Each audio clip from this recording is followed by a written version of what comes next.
dressing, when you guys are making dressings sometimes and all that kind of stuff, where you have to whisk it and stuff. So an emulsion is basically two liquids that don't go together, like oil and vinegar. They don't kind of mix together. So what you're doing is basically breaking up the oil to be little beads to suspend inside the other liquid, right? I'm Italian, so I talk in words. So what this is going to be, the egg yolks are the like the binder. They'll hold it all together. All right. People are still having a little trouble separating eggs, but we just need the yolk. There's two ways you can do it. You can split it and do it inside the yolk heads, or you can just do it through your fingers.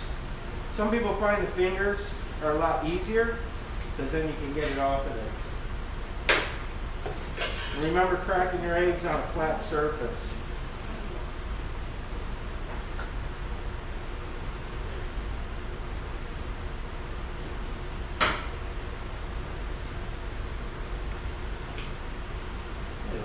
That's a little yolk.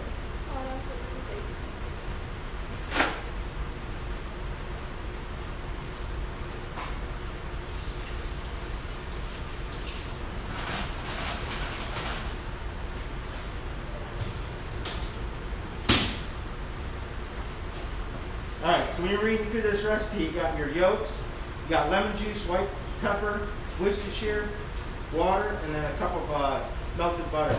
So what we're going to do is we're going to be cooking these egg yolks with all this stuff in it. We're going to put our liquids and stuff like that in there, and then we're going to cook the egg yolks until they start to get thick. Then you're going to take it off and you're going to emulsify the butter into it. So it's like an eggy kind of buttery sauce. Alright? So this is 3. When you guys are measuring a lot of these, measure right over the bowl. Just do real light. I see a lot of people measure over garbage cans. I see people measuring over like the sink or whatever. There's 3.5. I'm just going to fill this up halfway.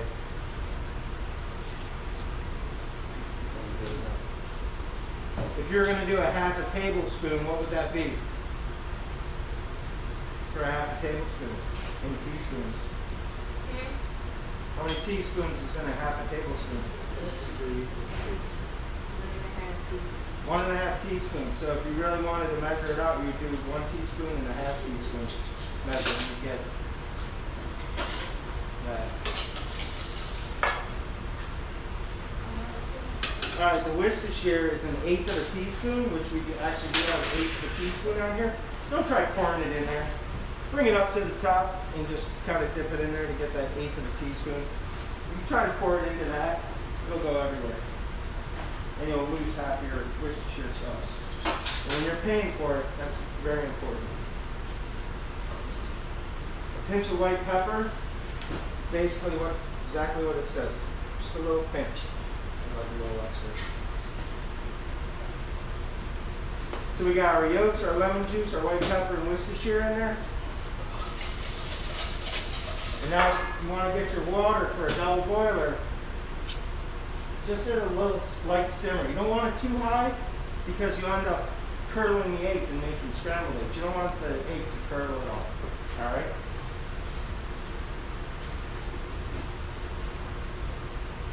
Chef, will you give me a cup of that butter? I got grab this if you want to use that. Alright, so you want to keep on stirring this. If it seems like it's starting to cook a little bit on the edges and stuff, there's no reason why you can't take it off of there and then put it back on to kind of get the right consistency. If you do need to walk away from it, take it off of the water, or the eggs will cook pretty quickly.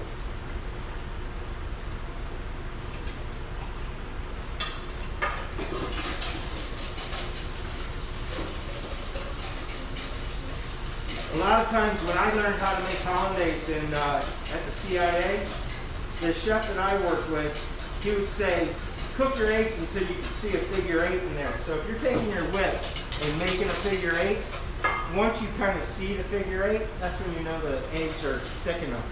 All right? That's just kind of how I learned how to do Hollandaise.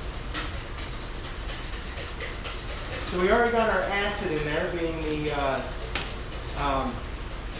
the lemon juice. We have our fat, which is going to be the butter that we're going to emulsify into it. And that's the two liquids that don't mix.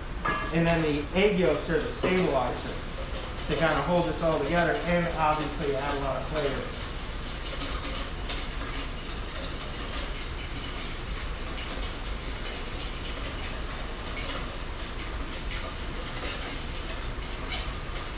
This stuff is really important to keep everything nice and warm. We're keeping that butter nice and warm. It should be like 120 degrees and everything else when you're putting it in here. And you have to keep this sauce warm. You can't get it too hot or it'll break. It'll separate out. You can't get it too cold because then the butter inside of it will solidify and then it'll break again. And once you get a broken Hollandaise, it's really no good. And if it gets too cold, it won't look like it's breaking, but if you take it and put it on something hot, it'll just separate. Like it was like butter melting on something hot.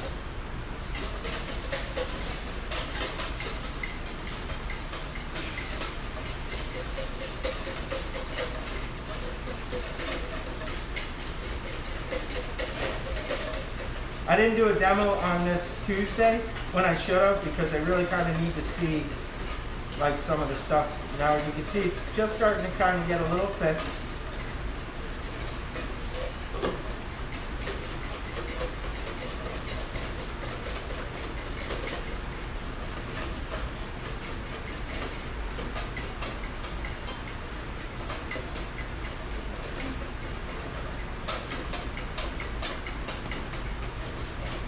Very close.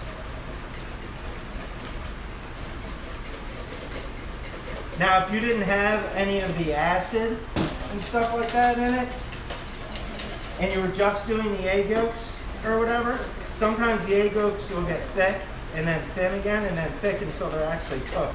But with all the acid in there and everything else,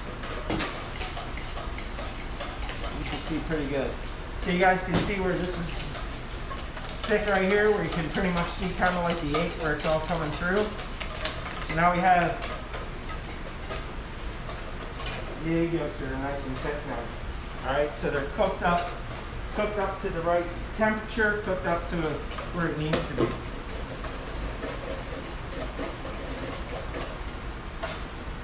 Don't forget the little stand you can make out of your towel. And you're going to take this and you're slowly going to stream this in. You don't want to go too fast, especially in the beginning until you get an emulsification going. And if it ever starts to get a little too thick, you can add just a little touch of water to kind of relax the eggs. Because sometimes you're doing this, you're making a Hollandaise and it starts to look like almost like mayonnaise, but that's getting a little too thick because your emulsification of that. You take just a little bit of water to kind of relax the eggs and thin it out so you can incorporate the rest of your butter.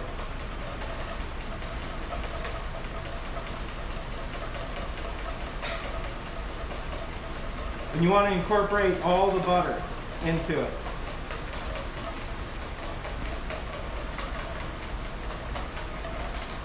And of course with the sauce, if you're ever playing with it and you want like different flavors, some chefs will use a little less egg yolk, some people will use a little more egg yolk, because some people like their Hollandaise really eggy, or they want it really buttery, so you kind of go back and forth.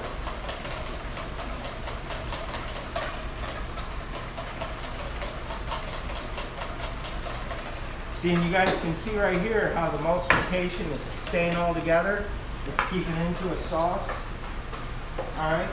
Because you're just adding that butter nice and slowly. You guys can see a little at home.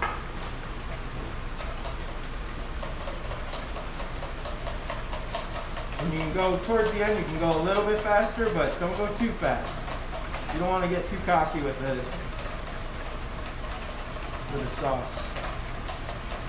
Now this Hollandaise is actually one of the mother sauces in French cuisine. You have your the 5 mother sauces, sauce espagnole, which is brown sauce. You have bechamel, which is thickened milk. You have velouté, which is thickened stock. And you have tomato sauce, because they use it for a lot of bases. And then Hollandaise. Hollandaise is one of those base sauces that you could use as is. If you add a tarragon, like a tarragon peppercorn reduction to it, that becomes Béarnaise sauce. You can add blood orange, add sauce Maltese. There's a lot of different with French cooking. But this is basically the consistency you want, right here, of your Hollandaise. Alright? That's good? See how to get all that done?